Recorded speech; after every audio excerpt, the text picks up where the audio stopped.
Hello, welcome to Algorithms. My name is Saurabh, and today we are going to discuss about cloud application migration patterns. Uh, Migration strategies basically comes into four broad patterns. One is rehost, refactor, re-architect, or rebuild. The strategy you adopt depends on your business drivers and migration goals. You might adopt multiple patterns. For example, you could choose to rehost non-critical applications while re-architecting applications that are more complex and business critical. So let's look at these patterns. So, uh, rehost. So this is a no code change pattern, means it allows you to migrate your existing applications to cloud environment very quickly. The reason I mentioned Azure and AWS because I very well understand this environment, but I'm still learning about GCP, so I have not mentioned it. And each application is migrated as is to reap the benefits of the cloud without risk and costs associated with the code change. So it's very simple. Now the thing is, from the use case perspective, when you need to move applications quickly to the cloud, when you want to move an application without modifying it, when your applications are designed so that they can take advantage of cloud scalability after migration. So you can put this pattern when you are building or creating a strategy as an enterprise architect or solution architect, and then you can work with the different SMEs and different departments to put these use case scenarios and then map applications to these use case scenarios for the cloud migration. A refactor is another migration pattern where it is basically focused on repackaging. So if you have heard about Dockers and the and container as a container and Kubernetes for the orchestration of container platform, you must be knowing that these terms are pretty much used in relation to microservices architecture. So a lot of companies are moving from microservices to from monolithic services to microservices architecture. So in those cases as well, it depends completely on how your application on the existing architecture of your application. If it supports, then you can move or repackage your application to containers and then use Kubernetes services. It could be on AWS or it could be on Azure, and then you deploy it on the cloud. Now you can also refactor your relational and non-relational databases. Uh, it could be like Azure SQL managed instances, Azure database for MySQL, Azure database for Postgres, Cosmos DB. Similarly, you could use AWS RDS, MySQL, Postgres, and so on and so forth. So from the use case perspective, if your application can easily be repackaged to work in cloud environment, that's the only scenario where it makes sense to have the refactoring. If you want to apply DevOps practices provided by the cloud provider that you have, or if you are thinking about DevOps using a container strategy for workloads, as I said, means if you have different type of workloads, you want to move towards monolithic architecture, you want to use DevOps, I guess this is one of the ways that you can adopt.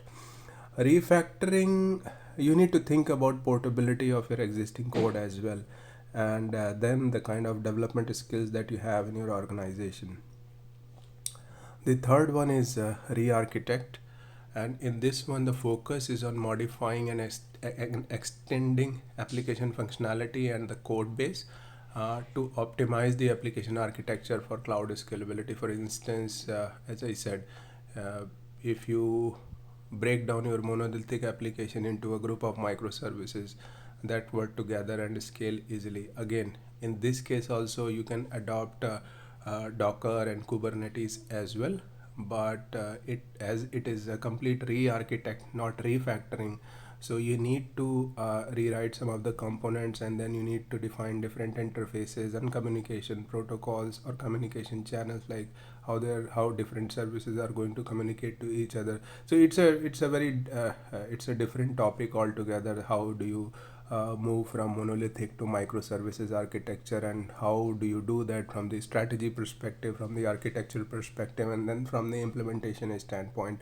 But in this one we are just talking about the migration patterns. So we will not get into the details of moving from monolithic to microservices architecture. Now the last point in the re-architecture or re-architect pattern is you can also re-architect your relational and non-relational database, just like we discussed about different database in refactoring pattern.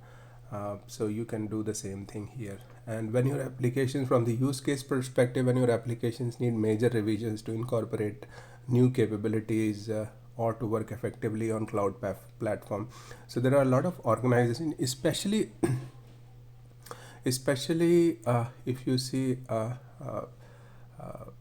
it's not a re-architect, but if you look at the startup domain, big companies like Uber uh, and Ola, they have pretty much microservices architecture, and they are using cloud platforms extensively. Now, their migration pattern from the re-architect perspective is slightly different, but I'm just trying to explain using some of the examples. For instance, Airbnb used Airflow was their workflow management tool. Now if you look at the how what it does and how it does, it actually orchestrates different workflows that belongs to different services, and then run batch jobs or data transfer movement, those kind of jobs. So it's more of a scheduling tool, but and then they used cloud platforms to implement that.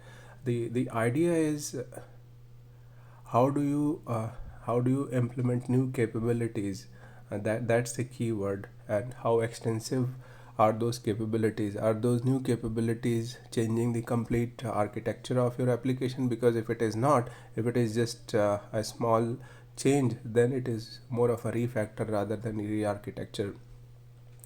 And then when you want to use existing application investments, for instance, for scalability requirements, you want to apply DevOps practices and minimize the use of virtual machines, so on and so forth. The last one is rebuild. So rebuild take things a step forward by rebuilding an application from scratch using Azure or AWS cloud technologies. So for instance, you can build greenfield applications using cloud native technologies like Azure Functions or AWS Lambda, AI, um, blockchain, and so on and so forth. So the use cases when you want rapid development and existing applications have limited functionality and lifespan, that makes a strong uh, driver to rebuild those applications. And when you are ready to expedite innovation,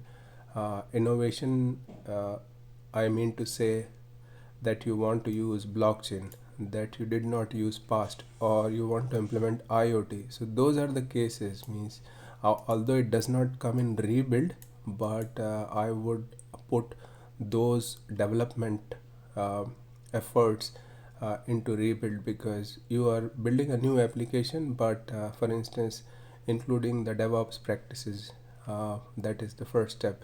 And then you start implementing AI, blockchain, or IoT. So there is some re-architecture and some rebuild. So as I said right in the beginning, uh, that some migration patterns could be a mix or hybrid as well, but because most of the organizations, they start with the one, for instance rehost, because that's easiest. But as they move further in the journey, they encounter almost all the different migration patterns, and re-architect and rebuild is are one of those where they want to change the entire look, feel, and functionality of different applications, which is already part of their roadmap. But they want to make sure that the basic migration happens first, and then they start to develop, so that their IT team members are skilled to develop tools on cloud, as well as they are familiar with the overall environment in terms of architecture, in terms of security, in terms of how data is stored, what sort of terminologies are used. So those things are very important to get the feet wet from the cloud perspective. Otherwise, if they just move to cloud and they start re-architecting or rebuilding, and the team is not skilled enough to do that, and then that will be another challenge. We will discuss about those things as well in the upcoming presentations, but I just wanted to give you a highlight. So I guess this is it from my perspective. I'll come up with the more presentations in which I'll talk about different types of workloads and how you migrate those workloads, whether it is web application, whether it is database workload, whether it is operating system workload. Okay, and I'll try to incorporate some of the SAP mainframes real-time examples as well, that how companies are migrating, what are the challenges they faced, and how they overcome those challenges. Okay, and the last important point is how to migrate those workloads in a secured manner, and then how to secure the perimeter of your workloads, because your IT team who is involved in moving applications to cloud, and the security team, generally those teams work differently, and it is very common to see that you migrate and then security team, and then you reach out to security team for review, they let you know. But I guess this has to be done in a very integrated manner, so that the security aspects are taken care right from the beginning, rather than it is just a review at the end of the migration from the paperwork perspective. So that approach is not good, and we don't recommend that. We have seen that happening at several places. We suggested to our customers to change the process, just to make sure that your data is secure, your environment is secure, and you serve your customers peacefully, whether it is B2B or B2C. Thank you very much. Have a great day.